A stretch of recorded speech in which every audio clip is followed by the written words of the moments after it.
ஆனால் ஒரு அதிமுக தாவேக்கா கூட்டணி வைக்கணும் அப்படிங்கிற ஒரு எதிர்பார்ப்பு நீங்கள் நல்ல தொண்டர்களோட மன உணர்வுகளை நல்லா புரிஞ்சவங்க. நீங்கள் சொல்கிறீங்க இந்த அது பாஜக கூட்டணியை விட தாவேக்கா அதிமுக கூட்டணி தான் கொஞ்சம் அந்த கெமிஸ்ட்ரி தான் ஒர்க் அவுட் ஆகுமோ அந்த தேர்தலில்? இல்லைங்க, என்கிட்ட 20% ஓட்டு தான் இருக்கு. அப்புறம் 20% ஓட்டுக்கு மேல கிடையாது, கம்மியாயிடுச்சு, 19 20 ஆச்சுன்னு சொல்லி பேசிக்கிறீங்க.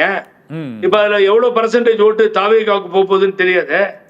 அப்படி இருக்க நிலைமையில ஏன் விஜய் உங்ககிட்ட வரணும்? என்னத்துக்காக வரணும்? அதான் நீங்க இன்சிடென்ட் ஆனது நீங்க முதல்ல சொல்றீங்க தாவேக்காவுக்கும் திமுகவுக்கும் இடையேயான போட்டியா அது மாறிடும் அப்படின்னு சொன்னீங்க. ஆனா இப்போ ஏற்பட்டுள்ள இந்த நிலைமை தாவேக்காவுக்கும் அதே செல்வாக்கு இருக்குன்னு நினைக்கிறீங்களா சார்?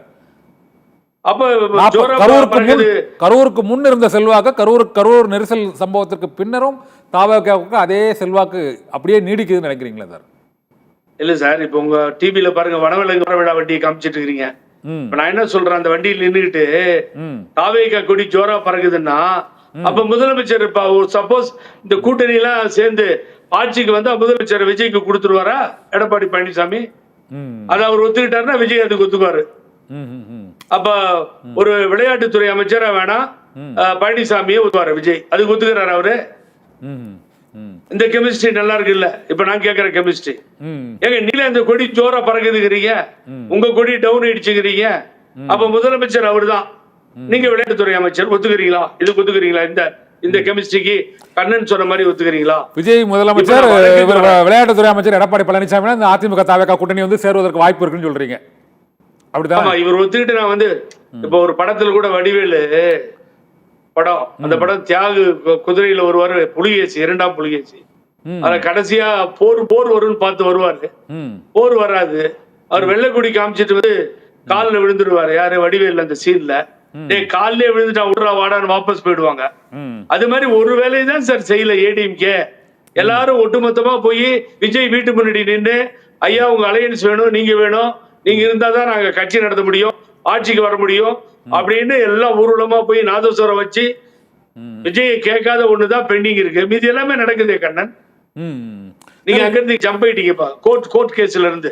ஓகே, கோர்ட் வந்து என்னன்னா நான் போனதுக்கு நீதிமன்ற வழக்குகள்ல இன்று வந்து 2 தரப்புலையும் வந்து விஜய் வந்து ஓடி ஒளியவில்லை, காவல்துறையின் அனுமதி பெற்று தான் அங்கு சென்றது. இப்போது கரூர் செல்வதற்கு உங்களுக்கு காவல்துறை அனுமதி தேவை. இது எப்படி சார் பாக்குறீங்க? இது சரியான அணுகுமுறை தானா? அது வந்துங்க, நான் வந்து என்ன பொறுத்திக்கும், நான் ஒரு சகோதரரா நான் அவருக்கு சொல்றேன், விஜய்க்கு இந்த விஷயத்தை பொறுத்த வரைக்கும் அவர் வந்து தாமதம் என்பது தவறான முடிவு. அதாவது வந்து அதை நீங்க 1000 சொன்னா கூட 41 பேர் இறந்துட்டாங்க. மிஸ்டர் புதி ஒரு பக்கம் காணாம போறாரு, அப்புறம் இன்னொருத்தர் அர்ஜுன் யாதவ் அவர் ஒரு பக்கம் காணாம போறாரு, ஆதவ் அர்ஜுன் ஒரு பக்கம் காணோம். எதுக்கு சார் ஆன்டிசிபேட்டரி பெயில் மூவ் பண்றீங்க? ஆன்டிசிபேட்டரி பெயில் மூவ் பண்ணா நீங்க டிஸ்மிஸ் ஆச்சுன்னா உங்களை அரெஸ்ட் பண்ணிடுவாங்கன்னு அவ்வளவு தெரியாதா? அதை வழக்கறிஞர்கள் சொல்லி கொடுக்கலையா சார்? 41 பேர் நம்ம நம்பி வந்து விட்டார்கள். நீங்க ஒன்ன நோட் பண்ணி வச்சுக்கோங்க, அந்த 41 குடும்பமும் விஜய் மீது புகார் கொடுக்கவில்லை. That is very valuable point I am raising now. அங்கே இருக்கின்ற அந்த தாவேக்கா தொண்டர்கள் ஒற்றுமையாக நிற்கிறார்கள். யாரும் விஜய் மீது குறை சொல்லவில்லை. அந்த மாவட்ட செயலாளர் மீது பெட்டிஷன் போட்டவர் இவர் சொல்றாரு குசி. அது மாதிரி அந்த தொண்டர்களோ அந்த தாவேக்கா கட்சியோ அதை சார்ந்தவர்களோ ஒருத்தராவது கம்ப்ளைண்ட் கொடுத்தாங்களா?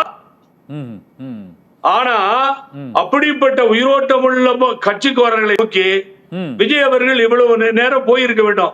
என்ன சார் அனுமதி மீறி போய் அரெஸ்ட் பண்ண போறாங்களா சார்? உங்களை அரெஸ்ட் பண்ணுவாங்க.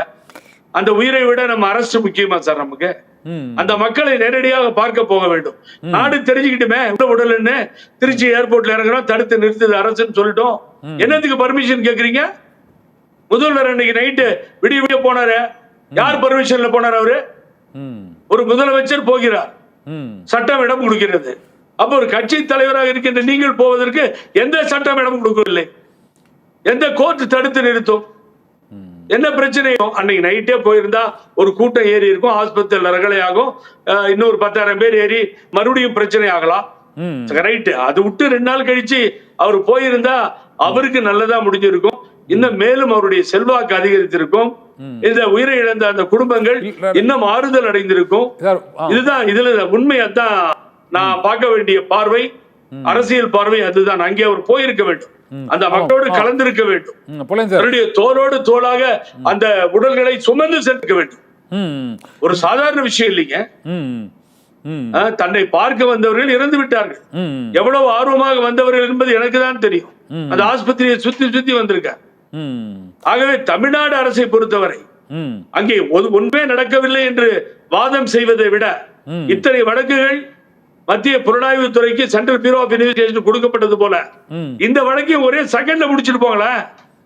இதுல செந்தில் பாலாஜி இன்வால்வ்மெண்ட் இல்லைங்க, ரவுடிகள் உள்ள வந்துட்டாங்க இல்லைங்க, செருப்பு எஞ்சது அந்த கட்சியை சார்ந்தவர் தாங்க, இதெல்லாம் சொல்லுகிறீர்கள் இல்லையா? இதெல்லாம் உண்மையா இருந்தா அந்த சிபிஐ விசாரிக்கிட்டு கொடுத்துட்டு போங்க, பிரச்சனை யாரும் ஒண்ணும் பேசவே முடியாது. இல்ல ஆனா ஏன் அதுல ஸ்ட்ரகிள் ஆகுது கவர்மெண்ட்? இல்ல இன்னொன்னு விஜயை பொறுத்தவரையில் இதுக்கு முன்பு இந்த நீட் தேர்வு விவகாரத்தில் அனிதா உயிரிழந்த சம்பவத்தில் அந்த வீட்டுக்கு அவர் சென்றார். தூத்துக்குடியில் இந்த ஸ்டெர்லைட் துப்பாக்கி சூடில் அந்த ஸ்னோலின் உள்ளிட்டவர்கள் இடத்திற்கு அவர் தனியாக சென்று அவங்களுக்கு ஆறுதல் கூறியிருக்கிறார். இது போன்ற ஆறுதல் கூறியவர் இப்போது அங்கிருந்து அவர் உடனடியாக வெளியேறுவதற்கு காரணம் காவல்துறை தான் என்று உச்சநீதிமன்றத்தில் தாவேகா தரப்பில் தெரிவிக்கப்பட்டிருக்கிறது. இதனால் தவறாக அவர் வழிநடத்தப்பட்டு விட்டாரோ அரசாலையோ அல்லது அந்த கட்சியின் நிர்வாகிகளாலோ என்ற ஒரு குழப்பம் இருக்குது. அதனாலதான் அவர் வந்து விசாரணை வேணும்னு கேட்கிறார். அவரை பொறுத்தவரை முதலில் நல்ல தலைவர்கள் அறிய வேண்டும். அத வந்து நமக்கு எல்லாத்தையும் சம்பாதிச்சிடலாம், ஆயிரக்கணக்கான கோடிகளை பார்த்து விடலாம், மக்கள் புகழை அடைந்து விடலாம், ரசிகர்கள் செல்வாக்கு அளவுக்கு மீறி போய்விடலாம், மக்கள் ஆர்வமாக உங்களை பார்ப்பதற்கு இருக்கலாம், ஆட்சி கூட அமைக்கின்ற நிலைக்கு நீங்கள் வரலாம், அதெல்லாம் வேற விஷயம். ஆனா உயிரோட்டமாக புரட்சி தலைவர் எம்ஜிஆர் போல அம்மா அப்பா அந்த தொண்டர்கள் தான் நமது உயிரோட்டம். ஆகவே அவர்களுக்கு எந்தவித பாதிப்பும் ஏற்பட்டு போச்சு. 41 பேர் இறந்தாச்சு, கள்ளக்குறிச்சியில் அவ்வளவு சாவாச்சு, இங்க ஆயிடுச்சு. இறங்கி போகுது சார், அரெஸ்ட் பண்ணட்டும்ன்ற நான் இருந்தா போயிருப்பேன் சார். என்ன பொறுத்த வரைக்கும் கவலைப்பட்டிருக்க மாட்டேன். நீங்க கொண்டு பீரங்கியை நிறுத்திக்கோங்க, ராணுவத்தை நிறுத்திக்கோங்க, சிஎஸ்எஃப் நிறுத்திக்கோங்க, அதையெல்லாம் என்னுடைய வாழ்நாளில் சந்தித்தோம். நான் சுட்டா சுடு, நீ என்ன 41 பேர் செத்தாச்சு, நான் ஒன்று சேர்த்து 42, என்ன ஆக போகுது? ஆகவே அங்கே களமிறங்கி இருக்க வேண்டும். இதுக்கு என்ன போய் போலீஸ் பாதுகாப்பு கேட்டுக்கிட்டு